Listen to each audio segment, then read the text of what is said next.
오늘은요, 이 세상에서 가장 많이 사랑받았던 단편소설 오헨리의 마지막 잎새 소개해 드리려고 합니다. 낭독을 위해서 제가 다시 읽어보니까 제 기억이 잘못된 부분이 많더라고요. 여러분들도 다시 들으면서 내 기억은 어떤 부분에서 왜곡됐었나 찾아보시는 재미 있지 않을까 싶습니다.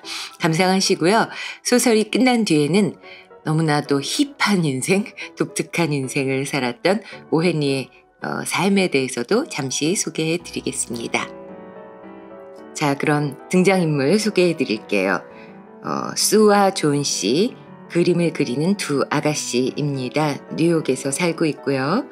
그리고 의사 선생님 등장하시고, 그리고 같은 건물에 살고 있는 좀 노숙자, 불황한 느낌의 아저씨, 베어맨 아저씨가 있죠. 그리고 작가는 극 중에서 자주 그런 표현을 쓰더라고요. 폐렴을 폐렴씨라고 표현합니다. 그래서 상당히 많은 그것들을 의인화해서 표현하는 재치를 발휘하는데요. 아무튼 내용 감상하시기 바랍니다.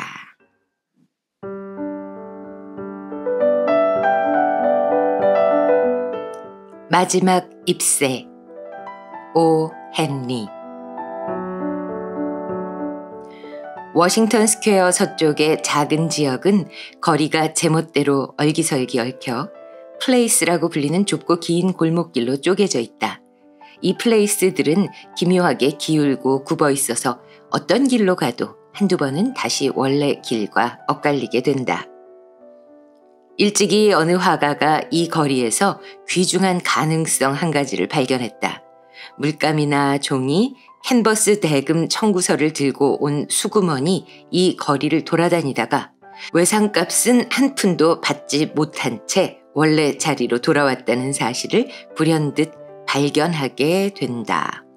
그렇게 해서 곧 이 색다르고 오래된 그리니치 빌리지로 화가들이 기웃기웃 모여들더니 북향 창문과 18세기풍 박공지붕, 네덜란드식 다락방, 낮은 집세를 찾아 헤매기 시작했다. 그러고 나서 6번가에서 백납잔 몇 개와 풍로가 달린 식탁용 냄비 한두 개를 들여와 예술인 거리를 형성했다.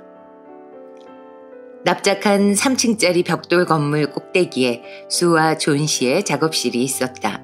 존 씨는 조애너의 애칭이었다. 수는 메인주, 존 씨는 캘리포니아주 출신이었다. 두 사람은 8번가에 있는 델모니코 식당의 공용 테이블에서 식사를 하다 만났는데 예술과 치커리 샐러드, 비숍 소매에 대한 취향이 아주 잘 통한다는 사실을 알고는 공동 작업실을 마련하게 되었다. 여기서 비숍 소매는 왜 이렇게 소매가 풍성하게 주름 잡힌 그런 소매 있죠? 그걸 말합니다. 그것이 5월의 일이었다. 11월이 되자 의사들이 폐렴이라고 부르는 차갑고 눈에 보이지 않는 이방인이 마을을 활보하면서 얼음장 같은 손가락으로 여기저기 사람들을 건드리고 다녔다. 이 약탈자는 건너편 이스트 사이드에서는 마구 활개치고 다니면서 수십 명의 희생자를 덮쳤지만 이 좁고 이끼 낀 플레이스의 미로 사이에서는 걸음이 느릿해졌다. 폐렴 씨는 이른바 기사도적인 노신사가 아니었다. 캘리포니아주의 서풍에 피가 묽어진 가엾고 조그만 여자는 피로 물든 주먹을 휘두르며 가쁜 숨을 몰아쉬는 늙은 떠돌이가 싸우기에 공정한 상대가 아니었다. 하지만 그가 존 씨를 덮쳤고 그녀는 페인트 칠한 철제 침대에 옴짝달싹도 못하고 누워서 작은 네덜란드식 유리창 너머로 옆집의 휑한 벽돌 담벼락만 바라보고 있었다. 어느 날 아침에 바쁜 의사가 텁수룩한 잿빛 눈썹으로 눈짓해서 수를 복도로 불러냈다. 저 아가씨가 회복할 가능성은 이를테면 열의 하나라고 할 수 있어요. 그가 체온계를 흔들어 안에 든 수은을 내려다보며 말했다. 그나마 그 가능성도 본인이 살고 싶어 하는지에 달렸죠. 이런 식으로 장의사 편에 줄을 서버리면 백약이 무효예요. 친구는 본인이 낫지 못하리라는 결론을 이미 내버렸어요. 뭐가 됐든 친구가 평소 마음속에 간절히 품고 있던 게 있나요? 저앤 언젠가 나폴리만을 그려보고 싶어 했어요. 그림이라고? 바보 같은 소리 마요.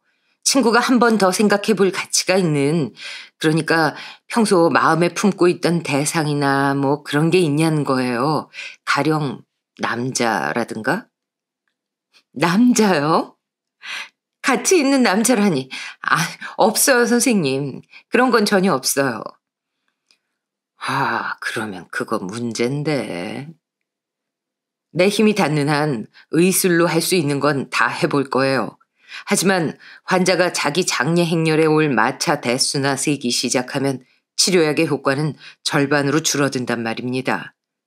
친구한테 이번 겨울에 유행할 외투 소매에 대해 한 번이라도 질문하게 만들 수만 있다면 병이 나을 가능성은 10에 하나가 아니라 5에 하나가 될 거라고 장담할 수 있어요. 의사가 돌아간 후 수는 작업실로 가서 일본풍 종이 냅킨이 흠뻑 젖어 걸쭉한 덩어리가 될 정도로 울었다.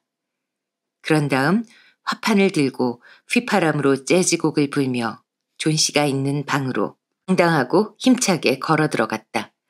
존 씨는 이부자리에 잔주름조차 거의 만들지 않은 채 얼굴을 창쪽으로 돌리고 누워 있었다.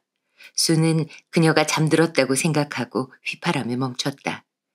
그녀는 화판을 놓고 잡지에 실릴 이야기의 사파를 펜으로 그리기 시작했다.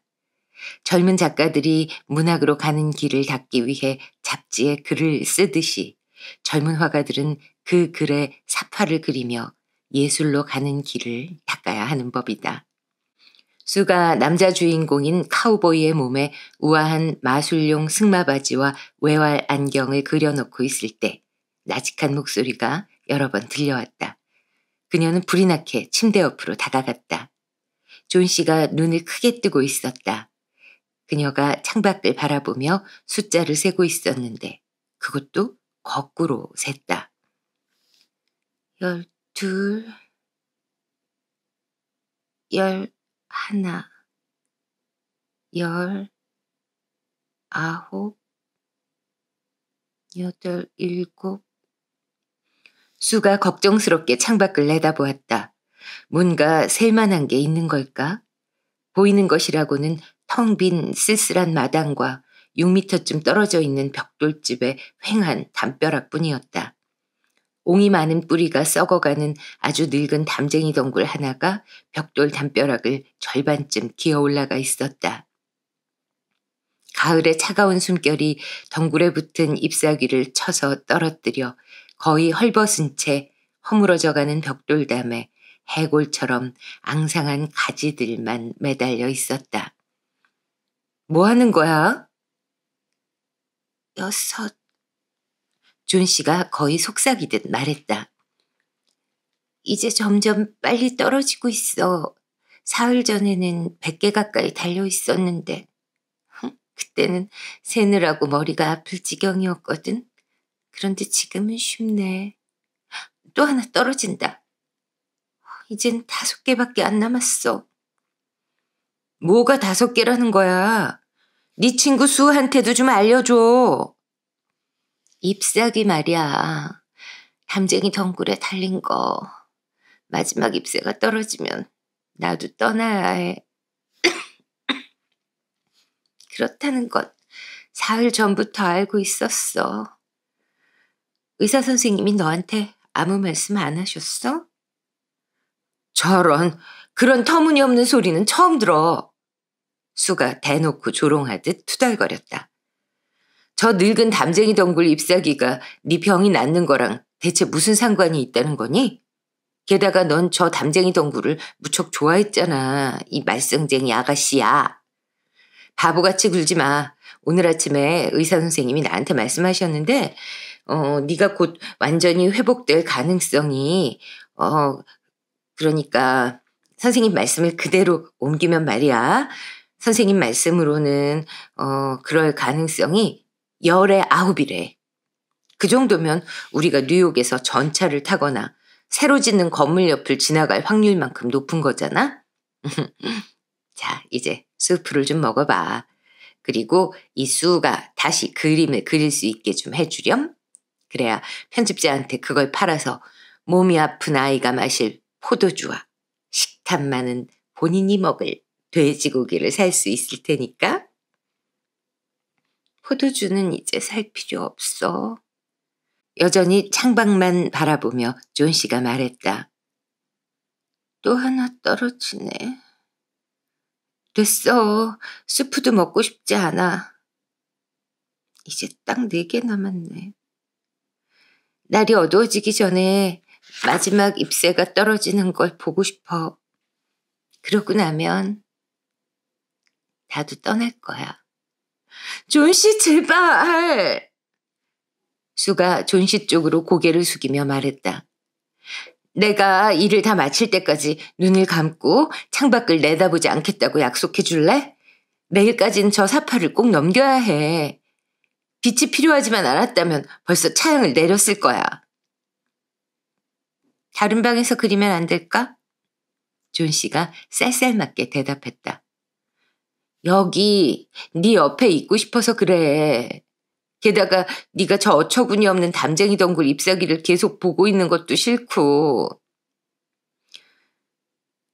끝나면 바로 알려줘. 창백한 얼굴로 쓰러진 조각상처럼 미동도 않은 채 눈을 감으며 존 씨가 말했다. 마지막 잎새가 떨어지는 걸 보고 싶어서 그래.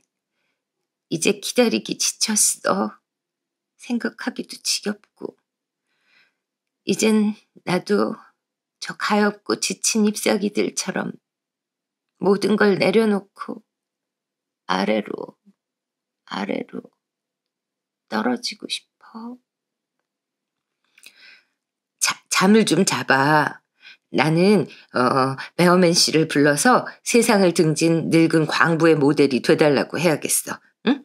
금방 돌아올 거야. 내가 돌아올 때까지 꼼짝할 생각 마. 베어먼 노인은 같은 건물 1층에 사는 화가였다. 나이는 60을 넘겼고 미켈란젤로가 그린 모세의 수염 같은 곱슬곱슬한 수염이 사티로스를 닮은 머리부터 작은 도깨비를 닮은 몸통을 따라 흘러내렸다. 베어먼은 화가로서는 실패한 사람이었다. 40년 동안 붓을 휘둘렀지만 자신이 섬기는 예술이라는 여왕의 치맛단 근처에도 닿지 못했다. 그는 늘 곧 걸작을 그리겠다고 다짐했지만 아직까지는 시작조차 해본 적이 없었다. 지난 몇 년 동안 이따금 상업용이나 광고용으로 서투른 그림을 그린 걸 제외하면 아무것도 그리지 않았다. 전문 모델료를 지불할 능력이 없는 마을의 젊은 화가들을 위해 모델 노릇을 해주면서 약간의 돈을 벌었다. 그는 독한 술을 지나치게 마셔대면서 계속해서 앞으로 그릴 걸작에 대해 떠벌렸다. 그 밖의 면에 있어서는 그저 성질 사나운 왜소한 노인일 뿐이었다. 그는 위층 작업실에 사는 젊은 2 화가를 보호하기 위해 대기 중인 사나운 특별 경비견 역할을 자임하기도 했다. 수는 아래층에 있는 어둠침침한 그의 소굴에서 노간주 나무 열매 냄새를 강하게 풍기는 베어먼을 찾아냈다. 방 한 구석에 세워진 이젤 위에는 25년 동안 걸작의 첫 획을 기다려온 텅 빈 캔버스가 놓여 있었다. 수는 그에게 존 씨의 망상에 대해 털어놓고 존 씨가 세상을 붙들고 있는 얼마 안 되는 힘마저 점점 약해지면 사실상 잎사귀 하나만큼이나 가볍고 연약한 그녀가 잎사귀처럼 날아가 버릴까봐 몹시 두렵다고 말했다. 베어먼 노인이 붉게 충혈된 눈으로 숨김없이 눈물을 줄줄 흘리면서 그런 멍청한 상상에 대한 경멸과 조롱의 말을 마구 퍼부었다. 맙소사! 그 빌어먹을 담쟁이 동굴에서 이파리 좀 떨어진다고 죽겠다는 멍청한 인간이 세상에 어디 있어? 그런 말은 처음 들어. 아니, 세상을 등졌다는 멍청이 역할의 모델 노릇은 안 할 테야. 어째서 존 씨가 머릿속으로 그런 터무니없는 생각을 하게 내버려두는 거지? 가엾은 존 씨 양. 그 애는 지금 무척 아프고 몸도 허약해요. 게다가 열 때문에 마음에 병이 들어 자꾸 이상한 망상에 빠지는 거죠. 좋아요, 배어만 씨. 제 모델이 돼주기 싫으심 안 하셔도 돼요. 하지만 전 배어만 씨를 지긋지긋하게 무책임하고 말 많은 노인네라고 생각할 거예요. 수양도 영락없이 여자로군. 내가 모델 안 서준다고 누가 그래? 자, 나도 함께 가지. 30분 전부터 계속 모델 설 준비가 됐다고 말하려고 했어. 젠장, 여긴 존 씨 양처럼 좋은 사람이 알아 누워있을 곳이 못 되는데, 에이, 언젠가 내가 걸작을 그리면 그땐 다 같이 여기를 떠나자고. 응? 꼭 그러자고. 그들이 위층으로 올라갔을 때 존 씨는 잠들어 있었다. 수는 창턱까지 차양을 끌어내린 다음 베어먼에게 다른 방으로 가자고 손짓했다. 그곳에서 그들은 두려운 마음으로 창밖의 담쟁이 덩굴을 내다보았다. 그러고는 잠시 동안 아무 말 없이 서로를 바라보았다. 눈이 섞인 차가운 비가 끈질기게 내리고 있었던 거다. 낡은 푸른색 셔츠를 입은 베어먼은 세상을 등진 광부 노릇을 하기 위해 바위 대신 거꾸로 뒤집은 주전자를 깔고 앉았다. 이튿날 아침, 수가 1시간쯤 자고 일어나 보니 존 씨가 멍한 눈을 크게 뜨고 창문에 친 초록색 차양을 빤히 바라보고 있었다. 저것 좀 걷어줘. 밖을 보고 싶어. 수는 마지못해 그 말에 따랐다. 그런데 어찌 된 일인가? 온 밤 내내 쉼없이 세찬 비가 쏟아지고 사나운 돌풍이 불었는데도 담쟁이 덩굴 잎사귀 하나가 벽돌담을 배경 삼아 여전히 남아있는 것이 눈에 띄었다. 덩굴에 붙어있는 마지막 잎새였다. 줄기에 가까운 부분은 아직 진한 초록색이지만 톱니 모양의 가장자리는 소멸과 쇠퇴를 나타내는 누런색으로 시든 채 지상 6m 정도 높이의 가지에 용감하게 매달려 있었다. 마지막 잎새야. 틀림없이 밤새 떨어질 거라고 생각했는데 바람 소리를 들었거든. 아무튼 오늘은 떨어질 거야. 그러면 나도 함께 죽겠지? 제발 부탁이야. 수가 지친 얼굴을 베개에 기대며 말했다. 너 자신을 생각하지 않으려거든. 날 좀 생각해줘. 도대체 내가 어떻게 해야 하는 거니? 하지만 존 씨는 대답하지 않았다. 이 세상에서 가장 외로운 존재는 머나먼 곳으로 신비한 여행을 떠날 준비를 하는 영혼이다. 그녀를 우정이나 세상 일에 묶어두었던 매듭이 하나씩 풀리면서 망상이 더욱 강하게 그녀를 사로잡는 듯 했다. 날이 저물었다. 두 사람은 해질녘 어스름 속에서도 혼자 남은 담쟁이 덩굴 잎사귀가 담벼락에 붙은 줄기에 꼭 매달려 있는 것을 보았다. 이윽고 밤이 찾아오자 북풍이 또다시 휘몰아치면서 빗줄기가 세차게 창문을 두드리고 낮은 네덜란드식 처마 밑으로 후두득 떨어졌다. 날이 충분히 밝자 존 씨가 가차없이 차양을 거두라고 지시했다. 담쟁이 덩굴 잎사귀는 여전히 그 자리에 있었다. 존 씨가 누운 채 한참 동안 그것을 바라보았다. 그러고 나서 존 씨는 닭고기 수프를 가스레인지에 올리고 휘젓고 있는 수를 불렀다. 나는 참 나쁜 애였어, 수. 어떤 알 수 없는 힘이 내가 얼마나 못되게 굴었는지 알려주려고 저기에 저 마지막 잎새를 남겨둔 거야.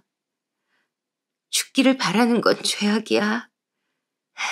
이제 나한테 수프를 조금 가져다 줘.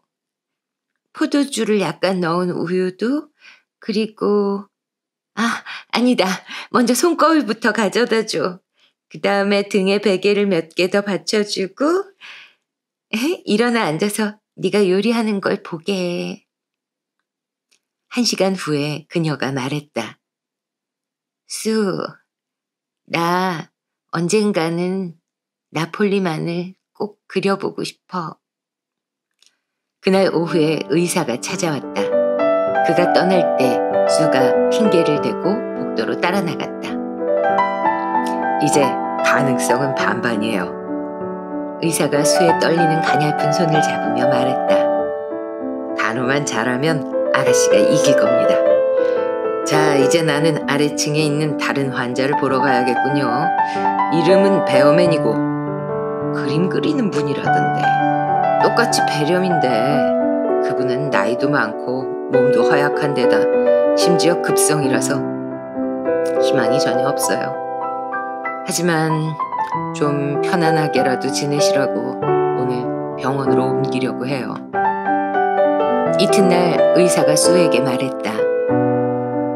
이제는 위험에서 벗어났어요. 아가씨가 이겼습니다. 이제 영양 섭취에 신경 쓰면서 잘 돌봐주기만 하면 돼요. 그날 오후 수는 침대에 누워 아무 쓸모도 없는 새파란 모직쇼를 만족스러운 표정으로 짜고 있는 존 씨에게 다가가 한 팔로 그녀와 베개를 한꺼번에 끌어안았다. 너한테 알려줄 게 있어, 하얀 생쥐 아가씨. 배영원 씨가 오늘 병원에서 폐렴으로 돌아가셨어. 고작 이틀 앓으셨을 뿐인데 첫날 아침에 관리인이 아래층 그분 방에서 아파서 옴짝달싹 못하는 배영원 씨를 발견했대. 구두랑 옷이 흠뻑 젖어서 얼음처럼 차가웠다더라. 도대체 그렇게 끔찍한 밤에 어디에 다녀온 건지 다들 상상도 할 수가 없었어. 그러다가 여전히 불이 켜져 있는 등잔과 늘 놓아두던 장소에서 끌고 나간 사다리, 흩어져 있는 붓 몇 자루랑 초록색과 노란색이 섞여 있는 팔레트가 발견된 거야. 창너머로 담벼락에 붙어있는 저 마지막 담쟁이 덩굴 잎새를 봐. 존씨, 바람이 불어도 팔랑거리거나 움직이지 않는 게 이상하지 않았어? 아, 존씨, 저게 바로 배어먼 씨의 걸작이야. 마지막 잎새가 떨어지던 밤에 그분이 저기에 저걸 그리신 거야.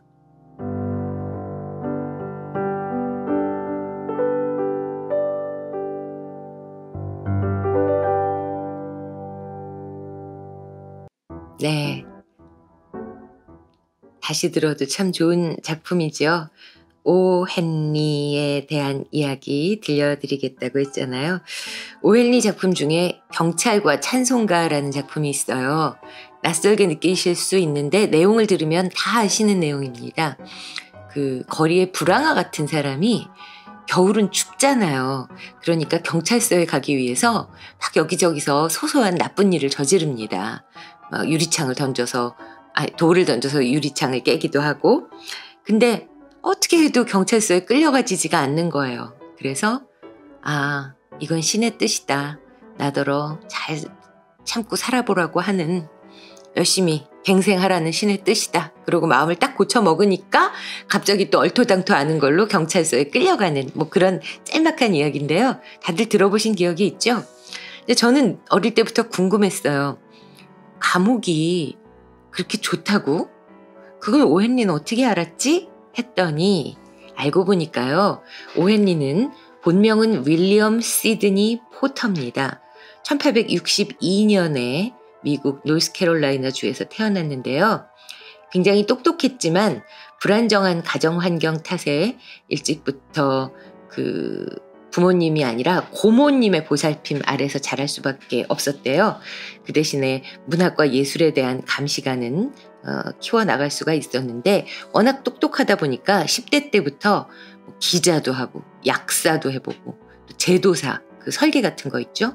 뭐 이런 거라면서 그림 그리고 또 틈틈이 글 쓰고 본인이 부르는 돌이라는 잡지도 창간을 했습니다. 그러다가 아는 사람 소개로 은행에 취직을 했는데 거기서 그만 횡령 혐의로 고소를 당합니다. 그러니까 그때는 좀 도덕성이 좀 낮았던 모양이에요. 그런데 그러니까 멀리 도망을 갔죠. 뭐 뉴올리언스, 온두라스 등으로 도피 생활을 했는데 1897년에 첫 작품 용암협곡의 기적이라는 걸 발표한 다음에 내가 작가로서 돈을 당당하게 벌고 살려면 자수를 하고 재판을 해야겠다. 재판을 받아야겠다. 그래서 자수를 했고 5년형을 선고받고 교도소 생활을 하게 됩니다. 그리고 복역 중에 오 헨리라는 필명으로 단편소설을 발표하면서 완전히 전업작가의 길로 들어섰고요. 모범수로 뽑혀서 3년 3개월 만에 조기 출소를 했습니다.